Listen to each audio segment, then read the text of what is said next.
And welcome to Straight Talk Live. I'm one of the co-hosts of this not-for-profit show, Rick Snyder, and I'm also the CEO of Invisible Edge, the author of Decisive Intuition.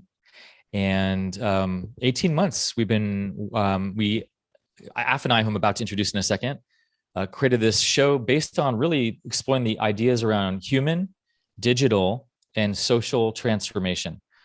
Our world has radically changed, as we've all known, and it's not going back to the same. And so we know that we needed to create a platform to have those conversations around where are we going? What are the things we need to be discussing today? How do we stay on the leading edge in these different important areas that affect all of us? And so with that, I want to introduce our incredible co-host that you all have come to love and know very well, Af Malhotra. Af, take it away.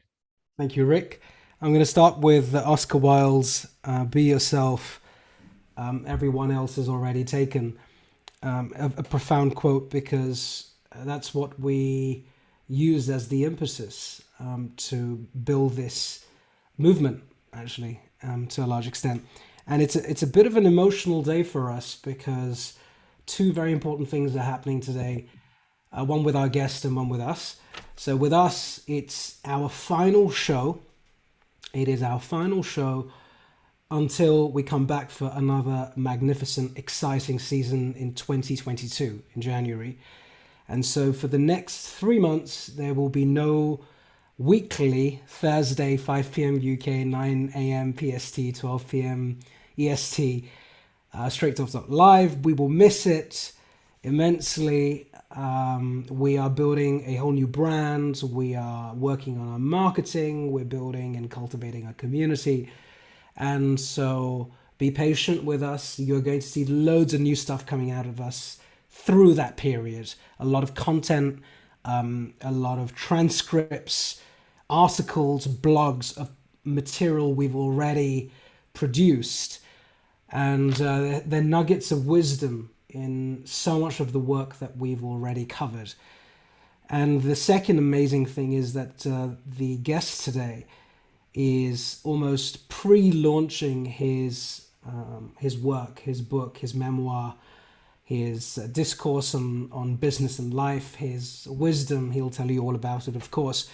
But it's a special moment for him, because this is the first time he's discussing his book on any forum, on any platform, and we're privileged to have that opportunity today. So without further ado, you all know me, and I'm grateful for this opportunity with my buddy there, Rick. I'm going to throw the cricket ball for the last time this season, this 2021, to introduce our guest. Thank you so much, Af. And without further ado, I want to introduce our world to Mike Amato. So Mike, first of all, welcome to Straight Talk Live. Thank you very much. Gosh, it's a pleasure to be here on this big day for you and for me. I love it. Yes. And so just want to share a little bit of your background and then have you, of course, get more into this as well.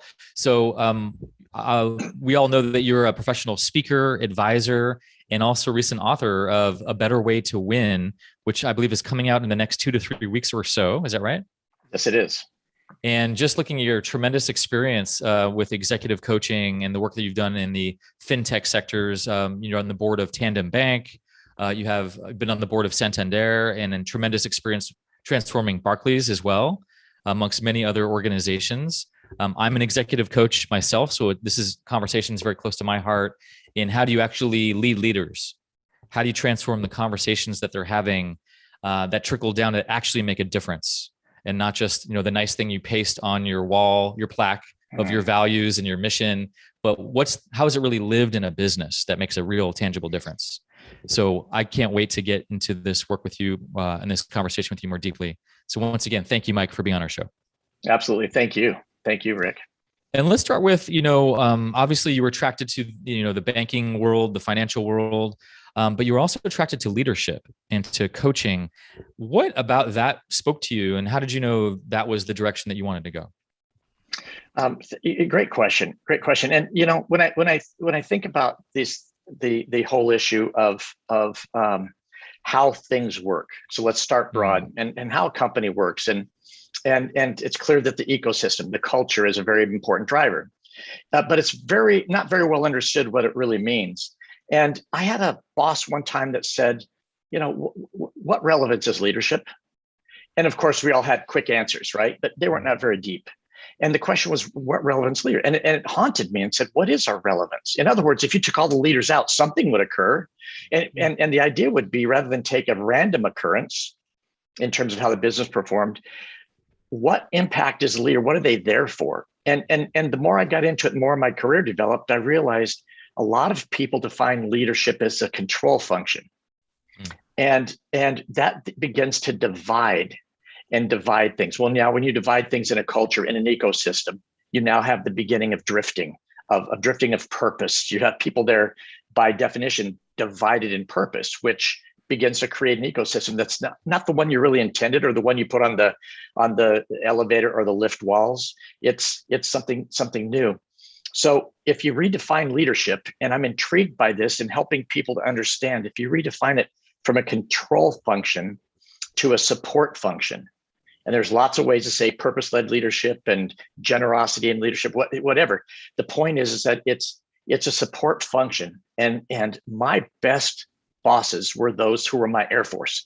They took care of covering from the air, making sure that everything's safe, that I could perform, that I could do my best work. And so it's logical to extend that then to my teams and provide that support function and say, how do we enable our teams to perform? Because at the end of the day, a business is performance.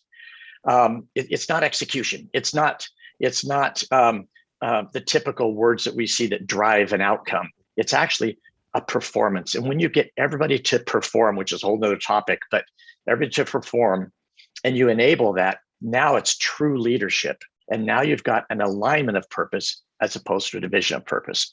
So that's what got me into, how do you make that happen? What are all the sort of sub concepts that come to life when you think about it that way? But that kind of, Rick, that kind of frames it up for me.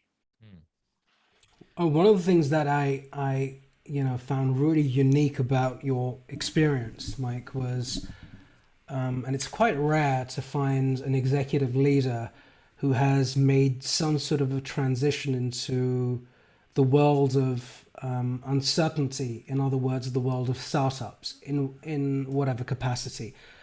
And of course, don't get me wrong, it's now really popular, isn't it, these days? Yeah. So just about everyone seems to be jumping onto advisory boards of startups. But I do remember just 5 years ago, 2015, 16, I remember loads of executives telling me, oh, I'm not going to waste my time with this AF. Don't be silly. Is it paid? Of course not. I'm too busy. And you'll know all about that, of course. You made that transition way before. So you were an early adopter. So you saw something, you sensed something, you intuited something that I guess many others didn't. Talk us through briefly about your corporate journey, and then I know you have very important stories that you're going to share with us that you have in your book, of course, and we'll read that in the book. But your corporate story, and then how do you make that transition, and why did you make that transition into becoming a board member at Tandem Bank? You know, what compelled you to do so when others were probably like, I'm not sure, but I'm guessing they would have said, Mike, are you nuts? Are you balmy? Are you crazy? Just keep focused on your gig. You know, you'll just climb higher and get another C-level job. Why waste your time? And so on and so forth. So just help us understand that, because I think the audience would want to know. You bet. Well, start kind of my career journey. Again, it's a little unique. I started in a small bank in the United States. We call it a thrift, like a building society in the UK. And I was answering the phone right out of university. I just answered the phone. They wanted to decide, gee, how can we create this thing called telephone banking? Nobody had it. So they hired 4 of us, and it was only for 3 months because they were sure it would not be relevant to the organization. We only had 54 branches and about 3 billion in assets. So I started just answering the phone.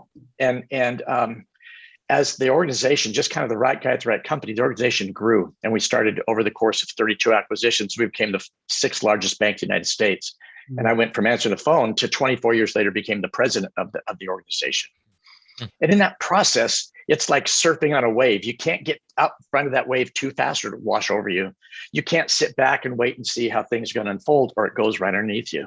So you've got to be in the curl, and it's really challenging. Stay in the curl and grow with that wave, grow with the organization, and have your capability grows. And so I was able to be in a role that look, I love things and I love to be creative, and I love to find a way. And a lot of times innovation and love go together, and with dissatisfaction with how things are done.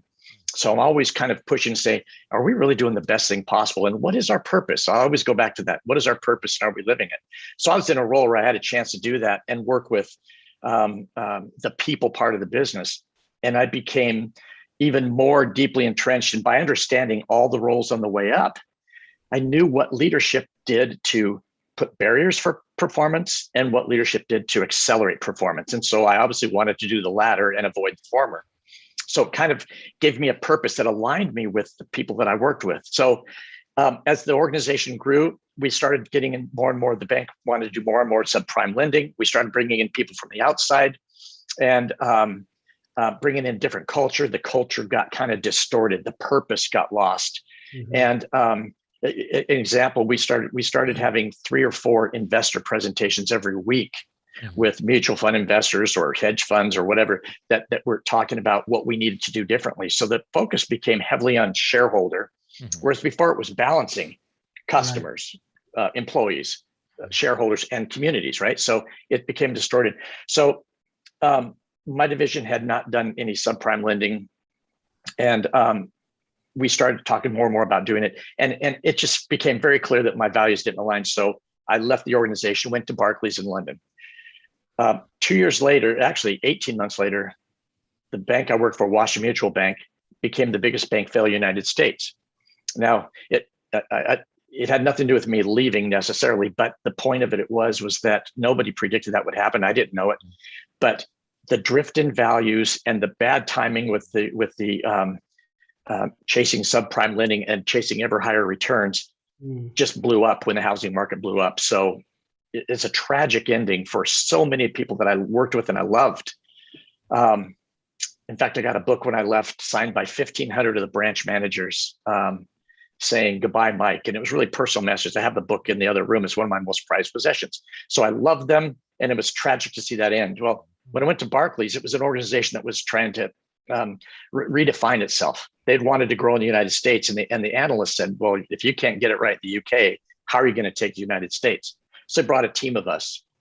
My boss was Deanna Oppenheimer. She was my boss at Washington Mutual. So she called me and said, "Hey, we could use your help." Pardon me. So we came over there, and as we looked at the organization and wanted to kind of transform it, my focus as always was on culture. And what I loved about Deanna, when I mentioned Air Force, Deanna allowed me to focus on culture, not just how do you sell more stuff, how do we do more things. And we came into a culture where people, that's all they managed. All they managed was numbers. And so you have this kind of a toxic effect on the culture where you're driving performance. We're going to drive performance. We're going to have weekly calls for performance. You're going to have a perfect day, and you have to measure the perfect day. And it's measure. And if you don't stack up, then we're going to make changes. And it begins to drive a different culture where your A players leave. They go somewhere else. The B players learn how to survive, and C players, depend on how you define C players, they just moved out. You always cycle. So that regretted turnover was very, very high. So bottom line is, one night we're in the middle of this transformation, trying to figure out how can we turn around an organization. My team was 30,000 people, and the employee engagement scores were 64%. Now, this is by the Hay Group, did the measurement. Global high performing norm was 86%. Washington Mutual was 87%. And Barclays at the time, Barclays UK was 64%. And in fact, only about 75%, 76% of the employees would even answer the surveys. So you knew there was an issue. And there were some other signs too, which due to time I won't get into, but you have a company, it's just got problems, and we have to fix it. We have to fundamentally redirect the efforts into a new culture with new values and new purpose. Well, the worst thing ever happened to me professionally became the greatest gift ever when we got a phone call one Friday night, and it was a BBC producer saying, "You guys are going to be on TV Sunday." It's like, "Oh, fantastic. This is great news." They said, "Yeah, well, we have a program called Whistleblower, and we've had 3 reporters embedded in your staff for the last 18 months, and we've recorded video and audio of all your training sessions, and we're going to show how you guys have a culture of mis-selling and how badly you treat customers and employees." Wow. and it was like stunning. Obviously, in the United States, it wouldn't be legal. So of course we called the attorneys right away, and we found out UK it is legal. So the show happened, and the gift it gave us was the reason for transforming the culture. It was now in front of everybody on national TV. Yeah. And that's kind of what got me going in terms of transforming something from something to something. And when you get into, then later on in my career, I went into board work. As you mentioned at Tandem, I'm going to accelerate through to that, where we board work at Santander and Tandem. And my focus is always, where's the customer? We've lost the customer. There's four constituencies, and then you add the regulators. We have to make sure that we balance the needs of every constituency. And where's the customer? To the point that at Santander, they'd make a joke a little bit about Mike and his customers, but we would seriously sit in 16 hours of meetings for 2 days, talk about enormously important things. In the last 15 minutes, oh yeah, here's some customer insights, here's business performance. And so, like I said, I kind of became known for beating the same drum of where's the customer, and how does that live inside the organization? And do we really understand the culture? So it's this sort of ability, or not ability, but a willingness to challenge the status quo inside. So I was an entrepreneur. I was different in terms of how I focused on the business. My P&L was people and leadership. A typical banker's P&L is profit and loss. And I showed at Barclays, when we turned that organization around, how focusing on people leadership drives actually a higher P&L, profit and loss, like significantly higher. Would this be a good time for me to share those outputs? I would love that, because I think in some ways, to me, it's really obvious that if you have engaged employees, they're going to perform better. Yeah. But if you could really just spell out the formula, because people still, as we all know, focus so much on numbers. And if I just keep, yelling more loudly about those numbers, or more frequently, it's going to inspire everyone magically. So can you share more about what is the formula really around real performance and engaging people and human beings? Absolutely. First of all, it's individual change. So an organization is a group of people, and they should be there aligned under one purpose, right? So when you look at, if I want people to do certain things, if I want a person to do certain things, what I need to is to unleash their performance. And to do that, there has to be certain things. Number one, remove barriers. Number two, add something to work for. And when you look at it from an organizational standpoint, focusing on personal development and attaching people to a vision is like the first step. So step number one is to say, where are we going? Like what are we doing here? And let's define clearly where we're going to go, and then stretch that vision. And that's what a lot of companies who live on budgets and live on the scarcity mentality don't do, is create aspirational goals. But it's not enough just to create that vision. You have to create that vision and then have specific measurements and outcomes that you're going to, what would it look like when you do that? So again, we had four constituents: customers, colleagues, the capital markets. We have to make sure that we earn our keep, and then the communities that we all serve. So what does it look like when you deliver value to the customer? What are the metrics? How do you measure that? What does it look like in terms of employees, turnover, internal promotions, employee satisfaction with work, or the engagement, right? So you put specific numbers in there. And the third thing, which a lot of companies don't do, in fact, I'll tell you, most companies don't do, is try to attach an emotion to that. If we do that, what will we feel like? And then you take that message, that aspirational vision, which, by the way, your senior leaders will tell you, can't. Mm-hmm.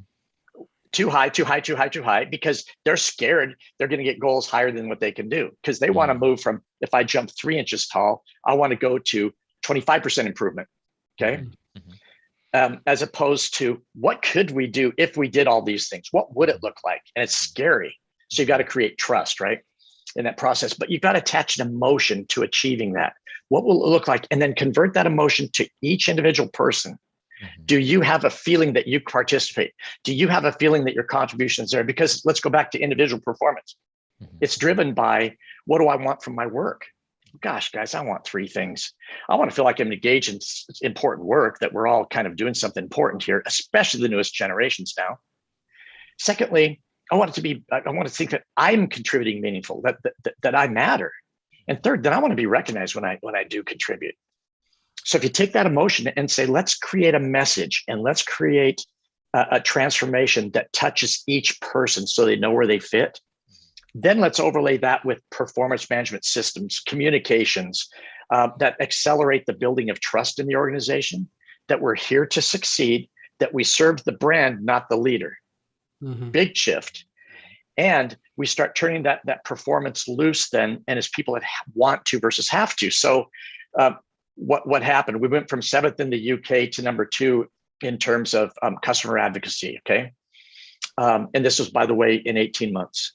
30,000 people then, we got a 95% response to our engagement surveys, and the score went from 64% I mentioned to 92%, the highest of any bank globally. So the worst of any I'd ever seen to the highest globally, and that was 30,000 people aligned around, they know what we're doing here. They're aligned around the vision. What happened with management? Well, let's measure productivity and efficiency. So we consolidated a bunch of branches. We cut about 250 million pounds, which at the time was about $500 million in costs. So we became much more efficient. Productivity, sales. We were doing about 10 sales per seller for the last 10 years. It was a flat line, and I was told it could never change. It went from 10 sales per seller to 23 sales per seller. Oh, what about quality then? Well, we created a post-sale follow-up with the regulator. We created a follow-up so we could check with customers to make sure that they understood what they got, they understood everything about it, and that we welcomed them to the bank. But it was a compliance call, also welcome to the bank call. We had 5 failed audits a year before. We had 0 failed audits after that, 0. Now, finally, what happened is, guys, we were struggling to do 50% to the plan, and the plan was shrinking every year because the performance wasn't there. We never did less on the financial plan. We never did less than 140% to plan after that. And that's even with the plan growing mid-year, it would be growing so we could cover the shortfalls from other parts of the bank. So boom, boom, boom, you go all the way across and say what happened. It was fantastic. And to watch it and feel it was just a tremendous experience. So to me, that's a long-winded way to say that's a formula for turning things around. It's got some key points there that really ignite the organization and create a revolution from the streets, not from the mindset of a leader who's trying to control a message going out saying what we need to do. Does that help, Rick? Sorry. Yeah, I love that. And one obvious question for me is, I know that so I think on this call, it makes total sense. Get it when you as well, organizations that Af and I touch and are in conversation with, whether it's our own or ones that we is or what have you. My question for you is, how do you deal with the critics out there, the shareholders who are like, yeah, purpose-driven business. Purpose for me is more money coming my way. I want to stuff my coffers here.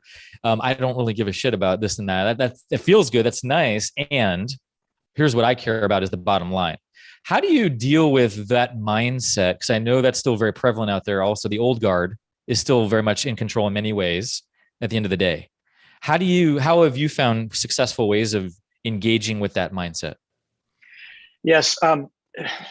I used to go about it that we're going to change the world. We're going to get everybody to understand the value of it, because the paradox is that you will make more money if you'll focus on the drivers of the money-making machine. If we're going to put it in the most crass sense that an investor would look at, let's focus on the machine and you'll make more money. As opposed to focusing on the output and then backfilling your planning process around what we need. I mean, how many meetings did I have where we started saying, guys, we've got to make, it always seems to be 200 million, whether it was Washington, Mutual or Parker. We need to make 200 million more. We need to cut 200 million. So it's always, and then you make a plan around that. And quite honestly, that's opposite. So I tried to, my focus originally was, I'm going to change the world on this. And what I realized, if like anybody, Rick, you would know this, and Af, you certainly would know this, is that you just can't water the weeds. I left Santander because I was watering the weeds. I was not having any impact. I was not able to really change the culture. From a board position, I thought we could do a lot of cool things. But if the leadership layer blocks it, if they don't see the value in it, if they don't trust that if they'll do something different, It's almost like I'm saying, will you jump out the window? The parachute will open. I promise you. And I couldn't impact it, bottom line. And so I was not adding value. There were, so there was, what they needed was not what I was wanting to offer, and they wouldn't do what I was asking them to do. So a little bit frustrating. Likewise, when I went to Tandem, we started off with a really strong purpose, right? And we started off with a purpose of saying, we're going to create a digital relationship with customers and create a new relationship with their money, not with the bank. And what does that look like? And how do we tackle these big issues that big banks have? Okay. And as we got into it, then is a very purpose-led organization, but the execution of it became very, very divided. And Brexit happened. So the organization was always striving to attract investment. So that was another thing, going back to Af's question about, fintech is you need investment. And what happens is the person that you thank mightily for investing in your company becomes the one that ultimately changes your culture and changes your group. And again, from a board position, I left the board in January. I'd been there for 6 years. Left the board in January because, again, I was not the guy for that position. They had taken on a new investor, private equity, and they're all about returns. They're all about never mind dreams, never mind all that stuff. We're gonna make this thing profitable, and here we go. And so again, that's not. They get much better people who can help them do that.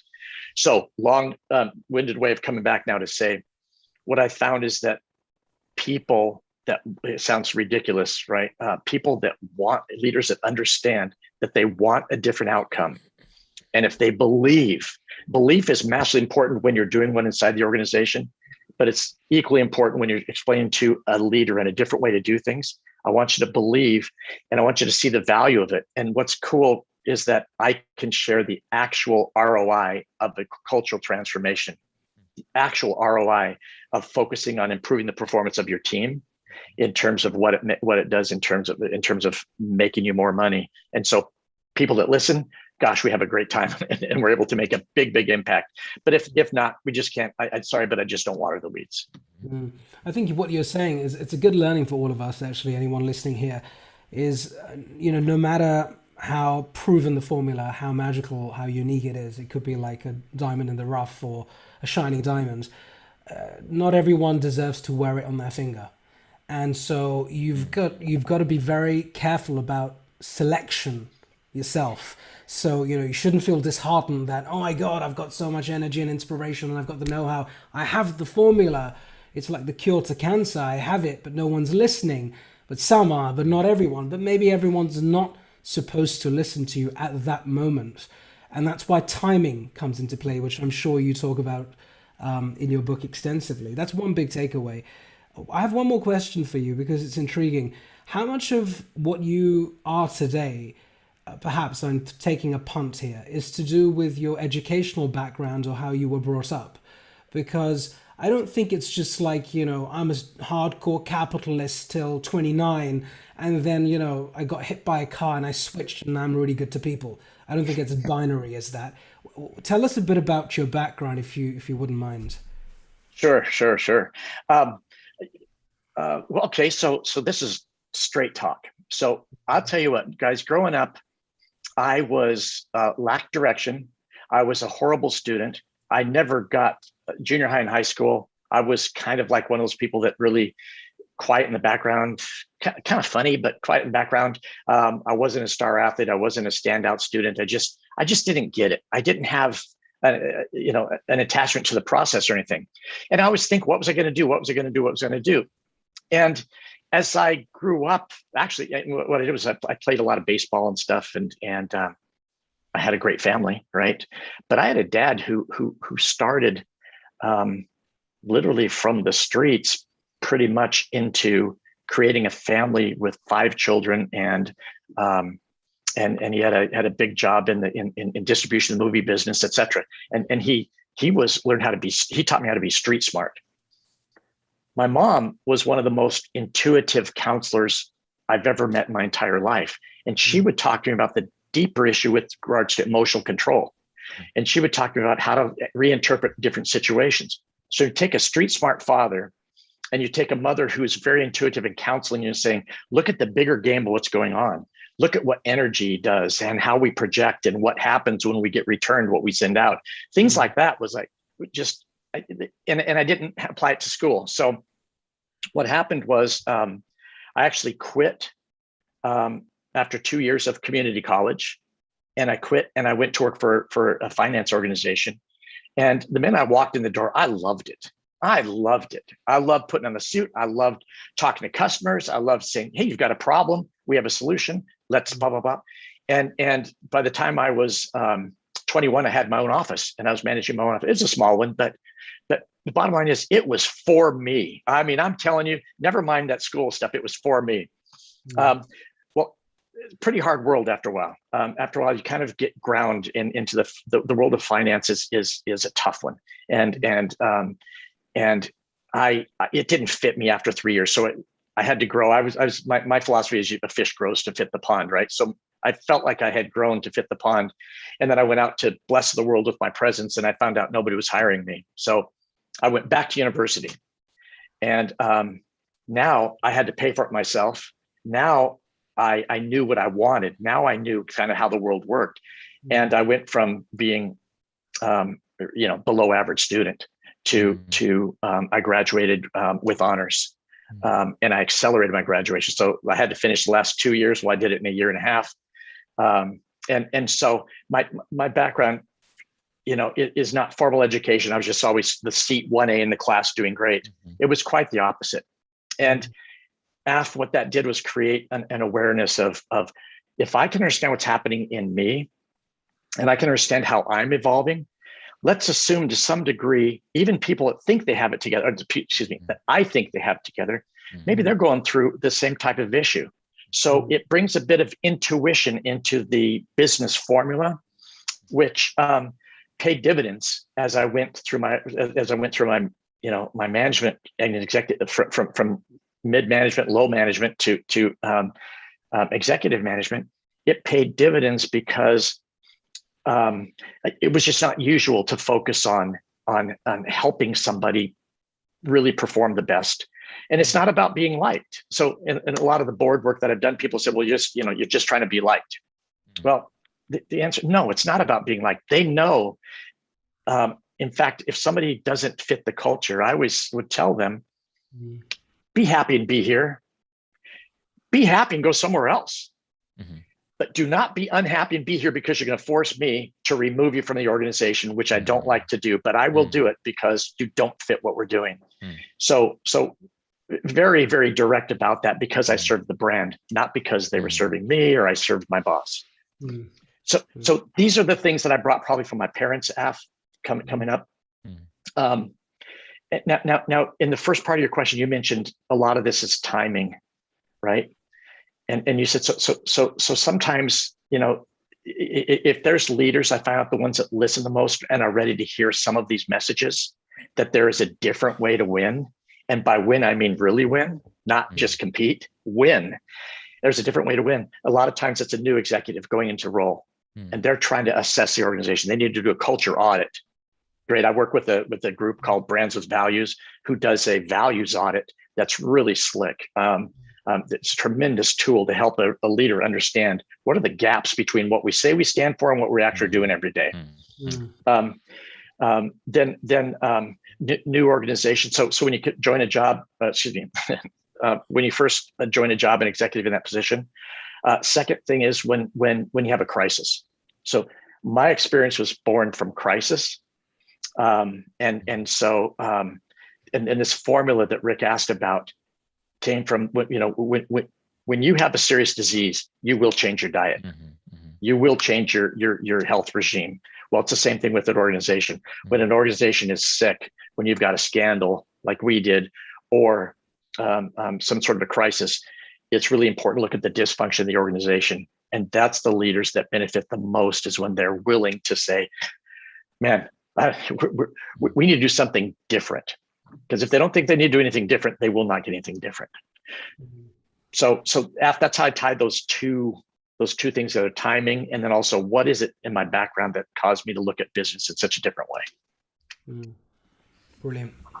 That's a really good segue to a better way to win. You mentioned that actually in your share right now. and you're coming out with a book in a few weeks with that exact title, A Better Way to Win. Can you share with us a little bit about some of the key takeaways that you want to share with our audience today on what is a better way to win? What does that look like today? Absolutely.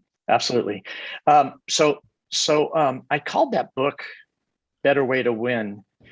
I'll tell you what, I got it from American football. The Seattle Seahawks are a team that's had a lot of success the last 10 years or 12 years under Pete Carroll, the coach. And Pete Carroll is a very positive guy, very can do. And it's all about letting individuals be themselves, but performing within the structure of the organization. Juxtapose that to the New England Patriots, Bill Belichick, probably the most successful coach in the history of American football. And Bill Belichick is definitely not Pete Carroll. He's definitely top down, controlling. They would call it the dark force and everything else. It's all fine when you win, and they're the most win team. So Seahawks number 2, New England's number 1. So I heard a free agent who left New England, and the reporter asked, "Why'd you come to Seattle?" And they said, "Because Pete Carroll told me, you know what? There's a better way to win." And he said, "I'll tell you, there is." And his career flourished. He excelled here when he failed there. So it kind of the genesis of this idea that a lot of what I talk about is there is a better way to win.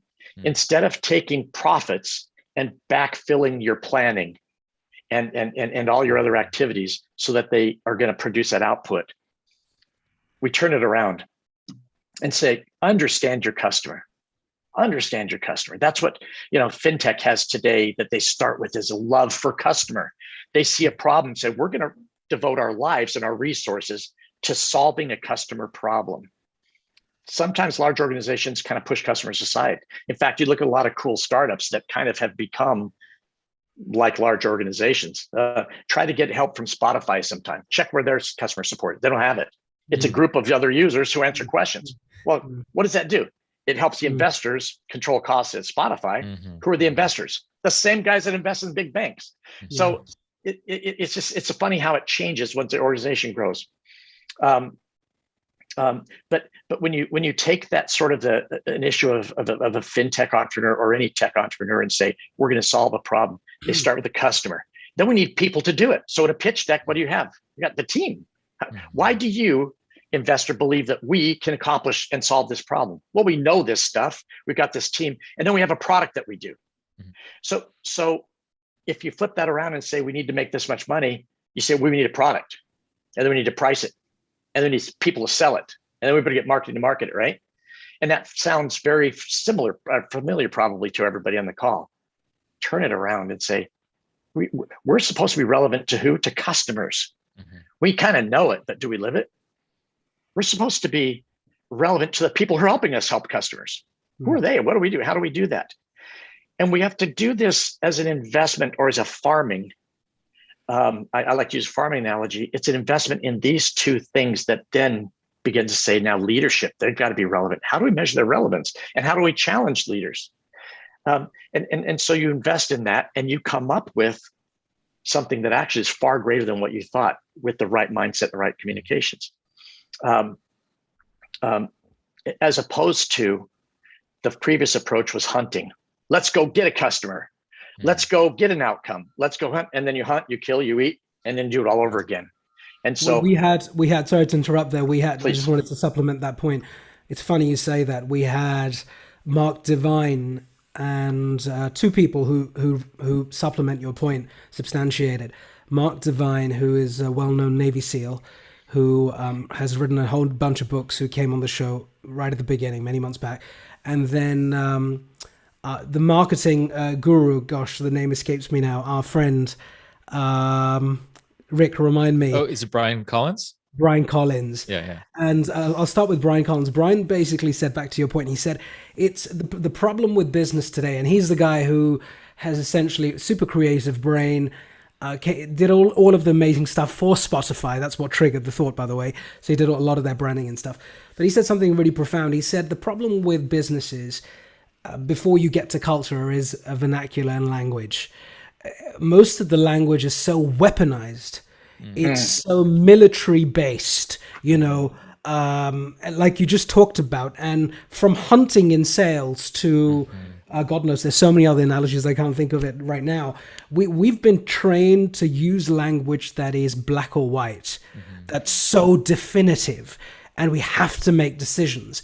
And so it leaves no room in the middle for anything, which you call a better way to win. It's just, you have to win. There is only win. How, do you remember the story? I don't care how you get there. You get me the sales.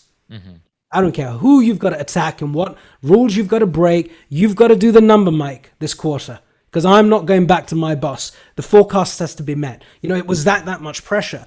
So this idea of attack, hunt, weaponize was reinforced in past talks. And the Mark Devine, who is a Navy SEAL, God bless him, he's come back into the real world and is trying to put in Zen, Ayurveda, spiritual ways of teaching psychological neutrality and balance to Navy SEALs, which was never ever part of the curriculum, because it was bang, snipe, destroy.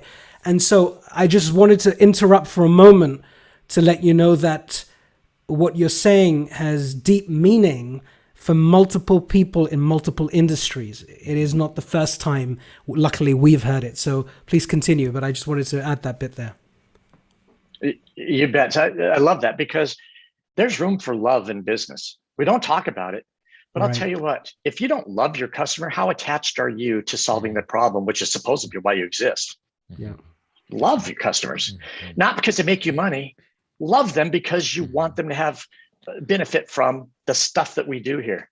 Love your employees. Again, in a corporate setting, you're not supposed to use the L word, love. No. Well, you can, and you can express it even without looking at it. But you can see that if you do that, you have an alignment. We want a culture that looks like this. And how do we know that? Because we have values that look like that. Okay. When there's an alignment, everybody knows it. When there's a misalignment, when there's A to B decision making, look at it this way. Single people. I need a mate. I need a partner. And A to B. I'm going to go do that. I'm going to do that. Well, how does that work? An endless stream of people who don't meet your needs, right? Because you're just A to B. Same thing in the business world. We got a problem. We're going to solve it. No, there's a whole thing in the middle called gather insights, analyze, et cetera, et cetera. So there's a whole process that you need to go through in decision making in businesses as well. And if you look at it that way, and you become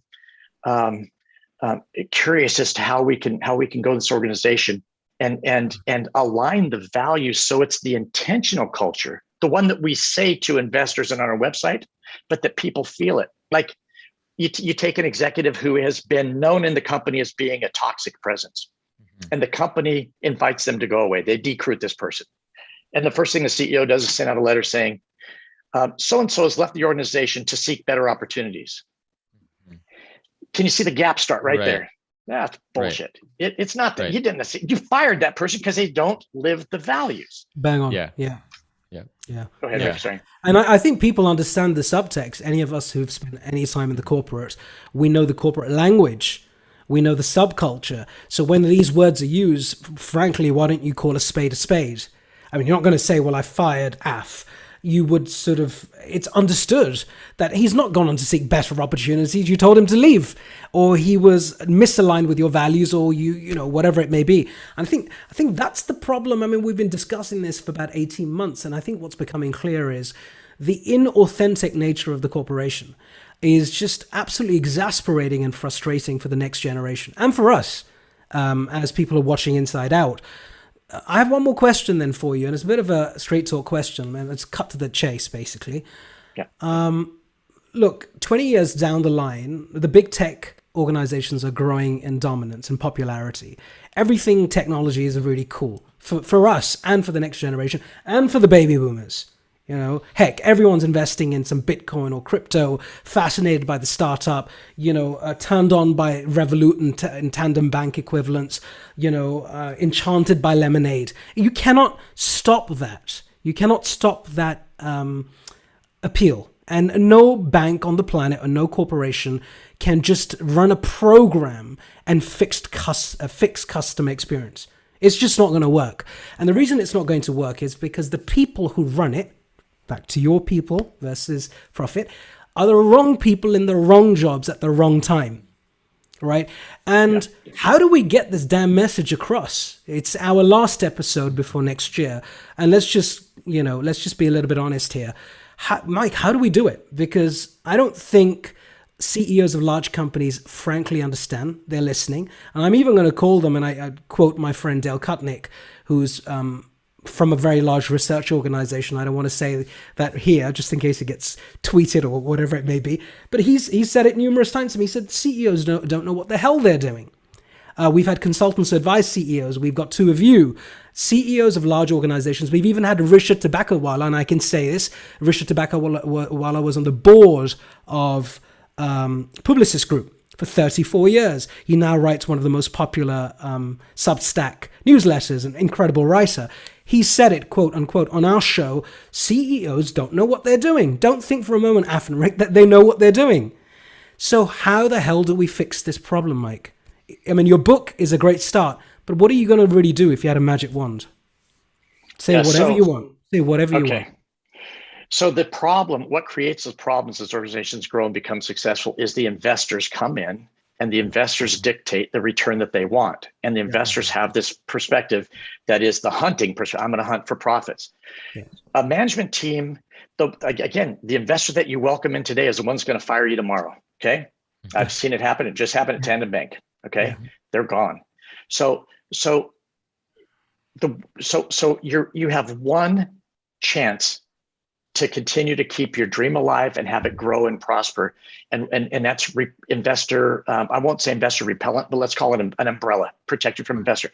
And that is a strong corporate culture that you've got your arms, you've got your fingers on the pulse of. Just like it's like personal development begins with knowing thyself. Same thing with the leadership team. Know thy company, understand what's going on, understand what you do. Be honest. That is making the job harder for people. What do you do that makes things more difficult for the people that are doing the important work in the company? Trust me, the important work of the company is down the shop front floor, right? It's not at the top always. So understanding and having a good audit of your culture is the very best way to create trust with your team.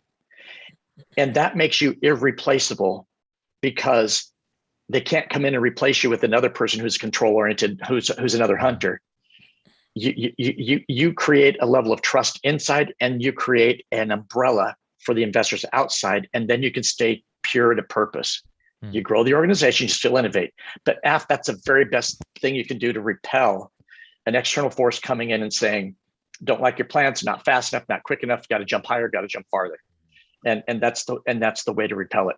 And two triggers have happened, like you said, at Barclays when that BBC whistleblower documentary got released.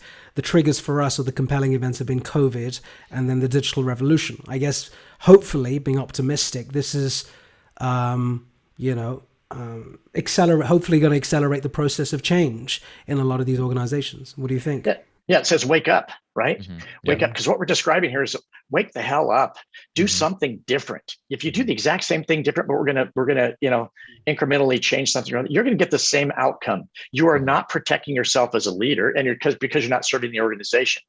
So there's another even more complex thing, which I only touch because I know we want to get to Q&A. But look, there's one thing that is the reward system is a challenging one, right? So if executive is paid on ownership of the company, shares, and the staff is paid based on performance bonuses, there's a gap there. So when I talk about what I need to get my shares and what you need to do to get your bonus, there's two different things. You've got to bridge that gap somehow, and there's clever ways to do it because you're supposed to serve one purpose. So there's some real issue there, and the investors are the real issue in my mind, in terms of what we're looking like 10 or 20 years from now.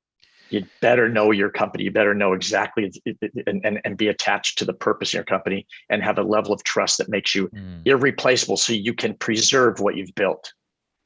That's great. Is it better to keep companies private rather than IPO and go public then? Well, yeah, I'm certainly there's a real benefit there. Yeah. There's a real benefit. So yeah, that's a big one.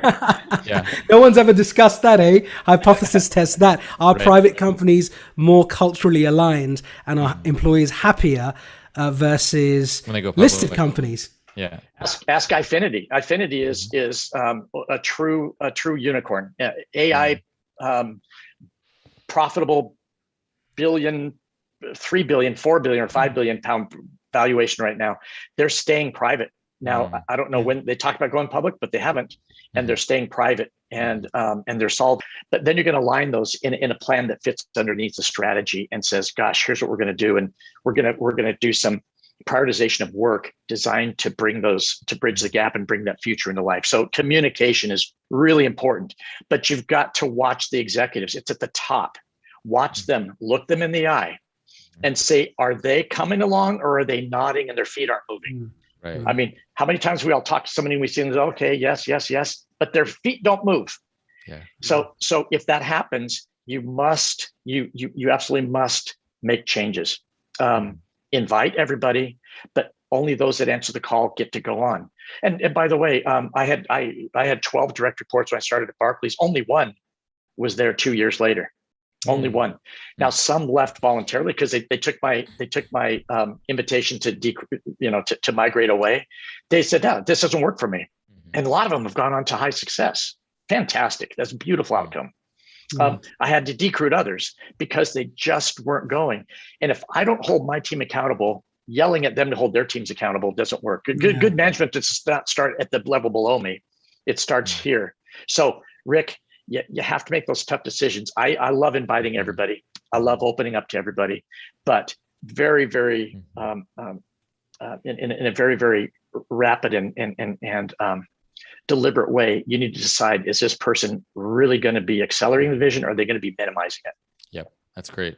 So you got to make Thank changes. I think the other thing, Rick, I think interesting is that people don't always make the decision for themselves in terms of whether they've tried hard enough and it's just not working. It's like pushing a rock up a hill. After a while, you're like, why should I be sitting on this table? I've got so much potential and talent. Do I want to spend the next 3 years trying to do change management with the other half who just don't get us? I mean, God forbid if Elon Musk and Bill Gates and all of these other maverick leaders had done that in corporations, we wouldn't be using these cool laptops and using this software, right? So they said, not for me, I'm off. So there is a time when you've got to say goodbye, like the exit. Yep. And I often see corporations, in fact, corporate executives don't have that conversation freely. It's just too well planned and they go right to the end. Like they do their sentence, right? Instead of saying, no, by the way, is there a get out of jail free card? Oh yeah, sure. Thanks for asking. And you're out. So I think there's an opportunity for a lot of bright executives to say, probably not for me. Yeah. Yep. After we called it adult to adult conversation, because I found out, you guys, I remember sitting with my executive team one day saying, you guys, I just found out when people leave the organization every day and they drive home, they actually make babies. And what do? They raise them and they care for elderly parents. And then they go to the school boards. They do all this stuff without our policies, procedures, and oversight. Oh my God, what's going on out there? How do they do that without us? And sarcasm aside, it's like, let's start treating them as adults. Right. Here's where we're going. Right. Here's what I need. I need the best person in the world at your position. Are you the best person? Hey, if it doesn't fit, please go find another solution. Yeah. But you find out there's talent in the organization ready to come up. And that's a whole nother talent management discussion, that they're ready to come up. And boy, do they do a great job when they get the chance finally to get up there, because the company depends on me to hire the very best executives. They depend on me. And if I don't do that, if I accept average at executive level, then I am an average leader, no matter what I say. Love that. Yes. Thank you. Let's get to some of our questions on our social media feed here. So we have a question from Facebook. Someone on Facebook is asking, I think there's a sense that if you don't have that cutthroat attitude in business, you won't have the intensity and the drive to make things happen. That people who are soft are more likely to be complacent and let opportunities pass them by. What are your thoughts on that? Yeah, bullshit. What I've talked about. Sorry, straight talk. Is that okay to say bullshit on here? Oh yeah, 100%. We've had much worse. Okay, good. Absolutely not. It's not soft. People think of managing people as a soft art. No. It's not soft at all. What it actually does is it creates a level of accountability that doesn't take power to enforce. Okay. when you think of martial arts, let's talk about that for a second. Think of martial arts. You're not expressing your ability to overpower an opponent. You're working with their energy, and the analogy kind of get out of hand a little bit. But the point of it is, it's not about power. It's the same thing. What I'm talking about is not being nicer. It's being fair, and it's describing where we're going to go. And the certainty that we're going to get there is massively important. Like I said a minute ago, if somebody doesn't fit, 11 out of 12 people migrated away. 11 out of 12 people. The day I started, I was told 9 of the 12 could never leave, or the whole company would fail. So it's a myth that it's a softer art to focus on people, first of all. But secondly, if you serve the brand and you communicate it clearly, and you're being very fair in what you're doing, and you say, these are our values and we live by them. Actually, guys, living to values is probably the most challenging thing in business and personally that you can possibly do. So it's, you end up getting people that love you for what you're doing, right? People that say, thank you, I'm finally working at a company that appreciates me, that's allowing me to do my best work, and that I admire the honesty and the lack of hypocrisy. So you get that, but it's not from being nice. It's from, by the way, there's one quick thing on accountability. What I'm describing is creating accountability. There's 3 things for having accountability. Somebody needs the responsibility. To do that, they need the authority. And finally, you can hold them accountable. If you line up a responsibility and authority and you're fair with them, you can hold them accountable, and you must hold them accountable, because you're letting down everybody else in the company if you don't hold this person accountable. So again, it's not soft. It's actually creating a culture of real accountability, as opposed to not a genuine or an inauthentic accountability, because I gave the data scientists the responsibility for doing something, and I gave the marketing guys the authority to do it, but I'm going to fire the person who didn't sell it. That's not accountability. That's not. So you line those things, and you're fairly hold people accountable, and it makes a difference. So I hope that kind of touches on that. Beautiful. Good yeah, framework. I love that, and really hear that. What a lot of people call soft skills are really just great communication, like really important, direct, honest, hard communication. That's not necessarily soft, right? It can be very uncomfortable, and in fact, that's what makes a real team aligned. Yeah, soft skills. We're talking about the secrets to life, you guys. Right. So, do you think we're somebody at home and different in person? No, I just pointed out that we're the same. We're one person, right? We just go to different theaters and we do what we do. This is the secret to life. I'm telling you. Love that. We have another question from Brett Packard. Two questions. What was your biggest unforeseen obstacle in between the design and end stages of the transformation? That's the first question. I don't know if you want to write that down, but I can repeat it. And the second question is, what advice would you give leaders in the design stage? Do you want me to repeat that, or did you catch that? So what was your first question? What was your biggest unforeseen obstacle in between the design and end stages of the transformation? Okay. Biggest obstacle was lack of believers. I thought, because I was really important in the United States and that people really liked me, they gave me this book. So here I am. And I've announced my presence, Barclays, and let's go ahead and transform this culture. And the crickets I heard were this sound deafening. Okay, so it's like, oh my gosh, what's going to happen now? So that was a massive obstacle, was creating a bunch of believers and creating it. So one night I walked out. So the next question might be, then what do you do about that obstacle? One night I walked out, and I have an office because I'm an executive, and talk about division, right?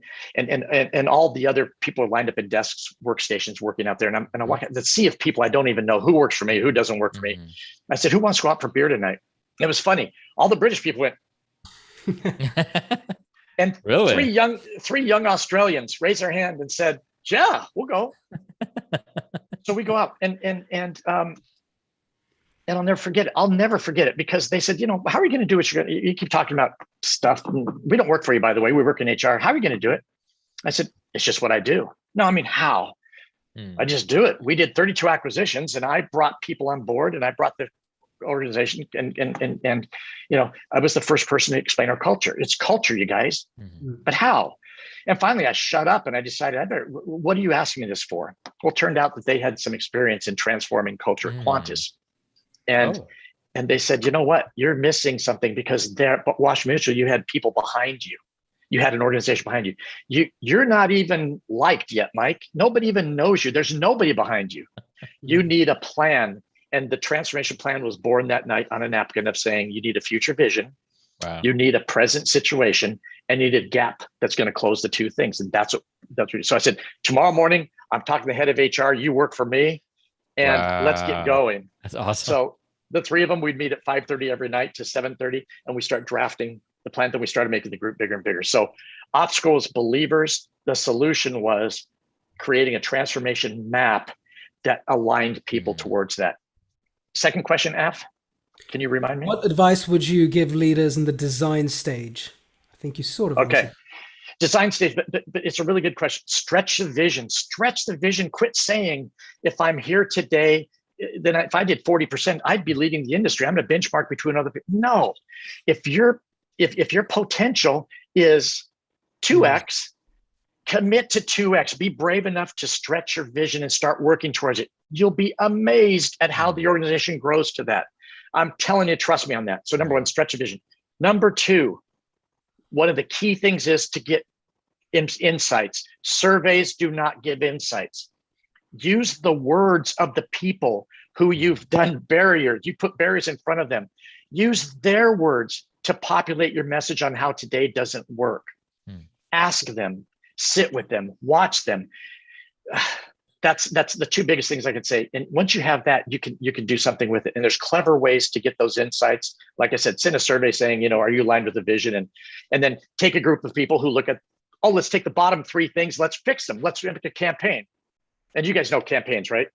Axes, effort, energy, executive sponsorship, big announcement. We're getting refrigerator magnets. We're going to have stuff on the internet, and it dies down. This is a transformation. It's not a campaign. So those things, Af, I would say, are crucial. And God bless Philippa, Rafe, and Stephanie from Australia, who became key parts of my team. And when we did the transformation meeting, I brought them up on stage and thanked them. And I still thank them from the bottom of my heart for showing me that. Amazing. So cool. They might be on the call. Let's have a look. There's some more questions. Rick, do you want to take the next one? Yeah, we have time for one more here. Let's see. I'm going to open up the Facebook one. Mike, how will this work for the not-for-profit sector, especially when you are not comparing against profit, but to impact on beneficiaries? Okay, not-for-profit, it's absolutely crucial. Let's go back to this culture word, right? Every organization, profit or not-for-profit, has an ecosystem. And the ecosystem needs to be designed in a way that has people, allows people to do their very best work for the purpose. And who's more purpose-driven than a nonprofit, except for a nonprofit with a bad corporate culture, or not corporate culture, but nonprofit culture. And so understand the ecosystem and understand the impact the leader of the nonprofit has. Purpose is not enough.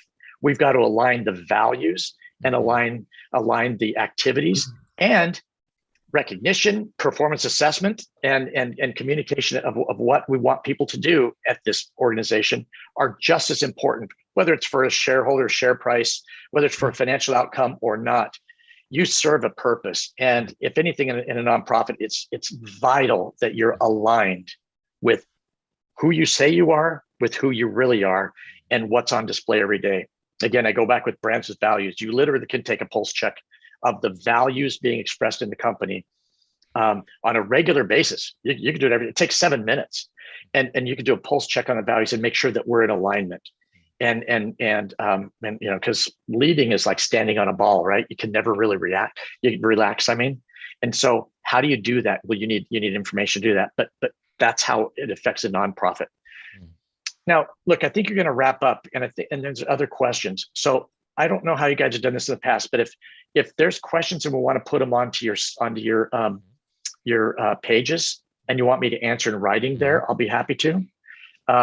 If you have another way that people can answer questions, they can ask me directly. I'm happy to answer questions directly, but I love talking about this, and you guys have really got me excited today. So thank you for having me on. No, I want to say thank you. Your passion is just exuding out of the Zoom call into the ethers. And so just really appreciate how fired up you are and the great human work that you've been doing all these years. And by the way, for those who are just listening to audio, we're seeing tons of comments in our stream right now that are also about, hey, Mike's the real deal. Like we worked for him, in Barclays or in Washington Mutual, and have really benefited from your transformational work. So there's so many people that you have worked with that are commenting on here that are really just applauding your incredible leadership and your influence over the years. Gosh, that's cool. That makes me happy. So thank you so much again. Yeah. Brett Packard, who asked one of those questions, I wasn't going to say it because I wanted him to be anonymous, but Brett Packard was one of the key architects of what we did. He was an executive that came and joined us, and Brett was hugely responsible. So when he asked that question, he saw it firsthand, and he knew he was a big part of it. So thank you, Brett. Awesome. And now, Claire, I saw your feedback too, Claire. So to you too. Sorry, Rick, go ahead. Oh, no worries. So just on that point, where should people go to find out more about you, your work, and your upcoming book? Where should they go? Yeah. Okay. Right now you can find me on amatosparks.com.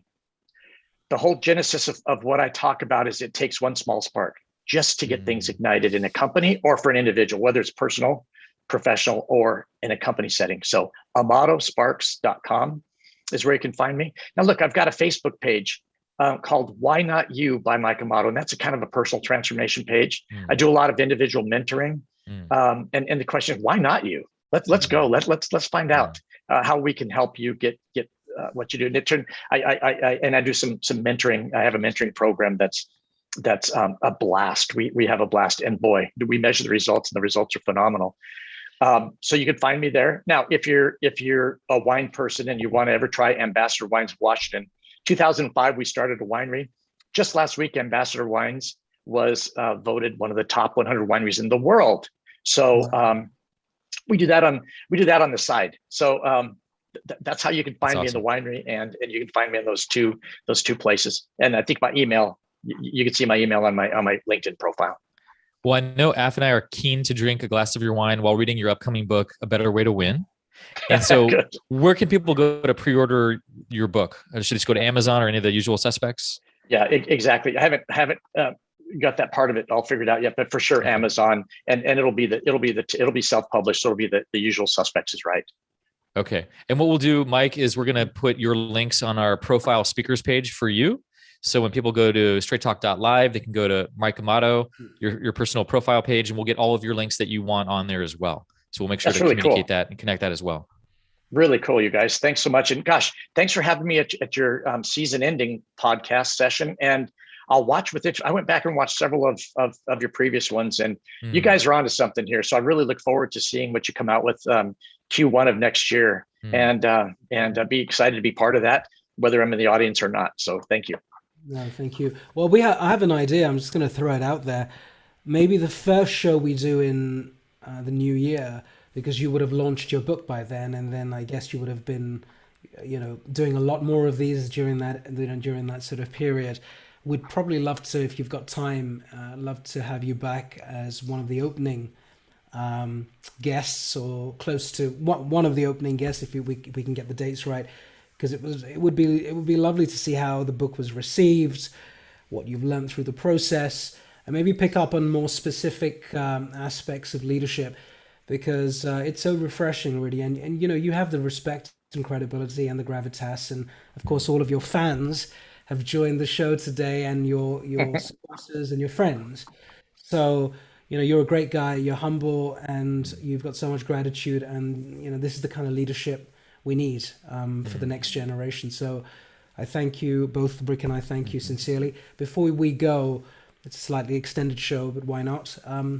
Would you like to say something about your experience today? I mean, deep down, how have you felt? Was it what you thought it was?